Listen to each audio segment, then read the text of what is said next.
I didn't stop talking because I had nothing left to say.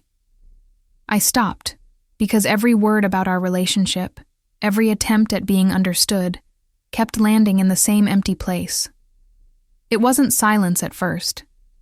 It was exhaustion. The kind that builds slowly when you explain your feelings again and again, hoping this time they'll finally reach him. Hoping this time the emotional distance will close. Instead, it widened. And one night, without planning it, I stopped trying to be understood. For a long time, I believed that if I just explained myself better, if I chose the right words, the right tone, the right moment, he would finally see me. That's what we're taught about communication in relationships, that clarity fixes everything. But clarity didn't fix the feeling of speaking into a space where nothing echoed back. It didn't fix the quiet loneliness that comes from emotional disconnection. And the strangest part is this. The moment I stopped explaining, something shifted. It wasn't dramatic. There was no argument, no door slammed, no final sentence meant to hurt or punish. It was smaller than that, quieter, almost invisible. I just didn't fill the silence anymore. I didn't rush to justify how I felt. I didn't translate my emotions into neat explanations. I let them exist without defending them. And for the first time in a long while, the silence wasn't heavy. It was honest. I remember noticing how unfamiliar that felt. Silence had always scared me in our relationship. It felt like losing ground, like giving up, like letting something important slip away. But this silence was different.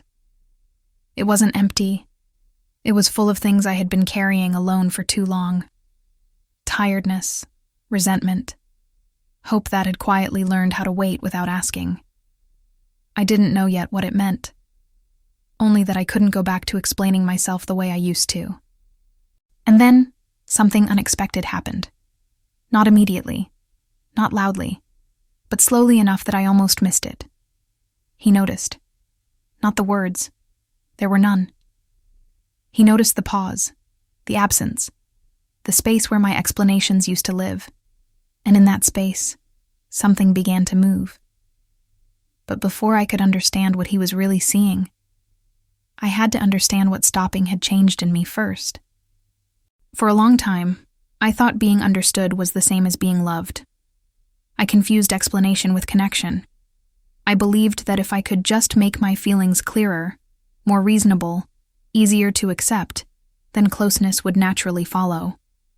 So I kept adjusting myself, softening words, reorganizing emotions, removing anything that might feel inconvenient or difficult. I wasn't asking to be right. I was asking to be seen. But there's a quiet cost to constantly trying to be understood. It slowly teaches you to doubt your own inner language. You start wondering if your feelings are too much, or somehow not enough.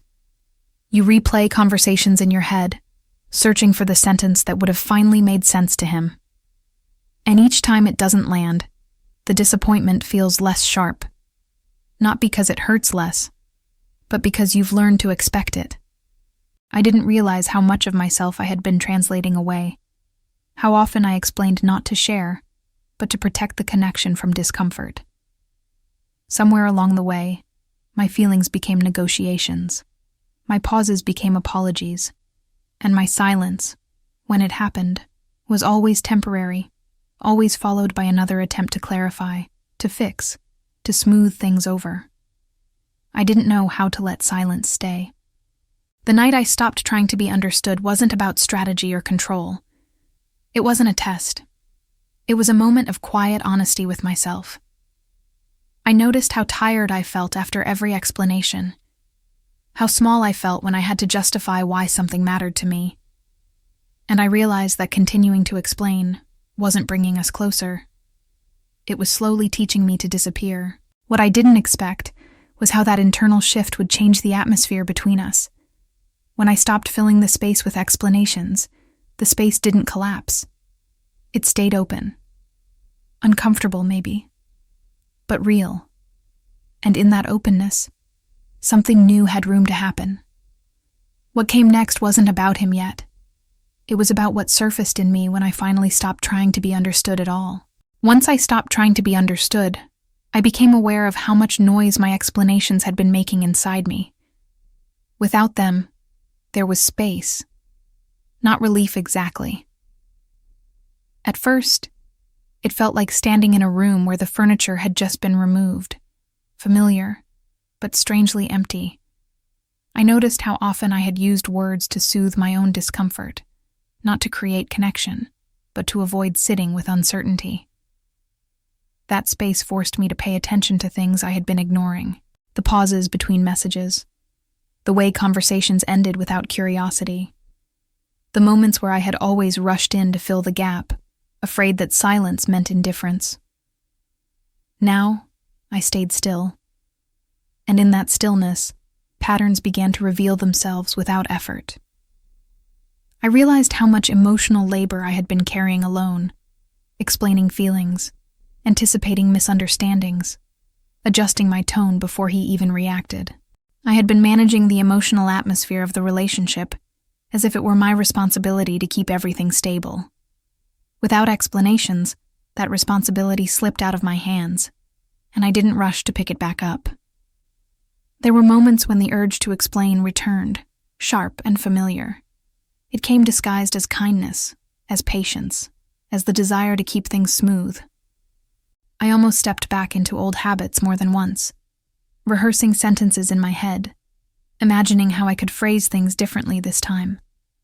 But something in me hesitated. Not out of pride, out of clarity. I didn't want to explain myself into invisibility again. The silence began to feel less like absence and more like information.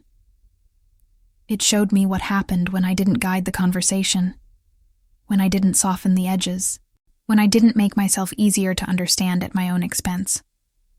What remained was quieter, slower, and more honest than anything I had said before. I started noticing myself differently too. Without constantly explaining, my emotions felt more solid, less scattered. I wasn't second-guessing them in real time. I wasn't editing myself while feeling something. There was a strange steadiness in letting feelings exist, without immediately translating them into words. That steadiness didn't mean I stopped caring. It meant I stopped chasing reassurance. I wasn't waiting to be understood anymore. I was listening, not just to him, but to myself. And what I heard surprised me. Beneath the tiredness, there was a calm I hadn't felt in a long time, a sense of dignity returning quietly. For the first time, I questioned a belief I had carried for years, that being understood was the price of staying connected. I began to see that real connection doesn't require constant explanation. It requires presence, curiosity, mutual movement toward each other. And without my explanations propping things up, it became clear where that movement had been coming from all along. There was fear in that realization. Fear of what I might see if I kept staying silent. Fear that the absence of explanation would confirm truths I wasn't ready to name yet. But even that fear felt different now.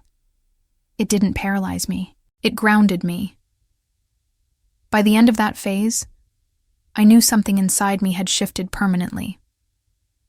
I wasn't quieter because I had less to say. I was quieter because I no longer needed to convince anyone of my inner reality. And without realizing it yet, that quiet change was already beginning to register on his side, in ways I couldn't have predicted. It didn't happen all at once. There was no sudden question, no dramatic realization. What changed first was the rhythm between us. Conversations slowed.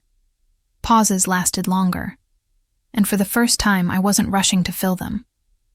I noticed how that alone altered the atmosphere, like removing background noise you didn't realize was always there. At first, he didn't react. Or maybe he did, but in ways so subtle they could easily be missed. A longer look before responding. A hesitation where certainty used to sit. I could feel his attention shifting, not toward my words, but toward the absence of them. Toward the space I had stopped managing. I realized how often my explanations had allowed him to stay comfortable. When everything was translated and clarified, there was no need for curiosity, no reason to lean in. Now, without that constant access to my inner world, something felt different, unsettled, but awake. There were moments when I could sense him searching for the familiar version of me, the one who explained, the one who softened everything, the one who made emotional understanding easy. I didn't withhold myself deliberately. I just didn't offer myself the same way anymore. And that difference was impossible to ignore. What surprised me most was how calm I felt watching this unfold. I wasn't waiting for a reaction. I wasn't hoping for a breakthrough. I was simply present, grounded in the decision I had already made internally. The silence no longer felt like a strategy. It felt like alignment.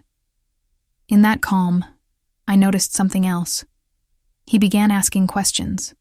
Not many, not deep ones yet, but real ones. Questions that hadn't appeared when I was explaining everything freely. They came slowly, cautiously, as if he was unsure where the ground now was. And for the first time, I didn't rush to answer them completely. I let my responses be simple, honest, unpolished. I didn't expand them into full explanations. I didn't connect all the dots for him. I allowed him to sit with partial understanding, the same way I had been sitting with it for so long. That shift created a new kind of tension between us. Not conflict, awareness. A sense that something important had changed without being announced. I could feel him noticing not just my silence, but my steadiness. The fact that I wasn't asking to be understood anymore. And in that noticing, something subtle happened.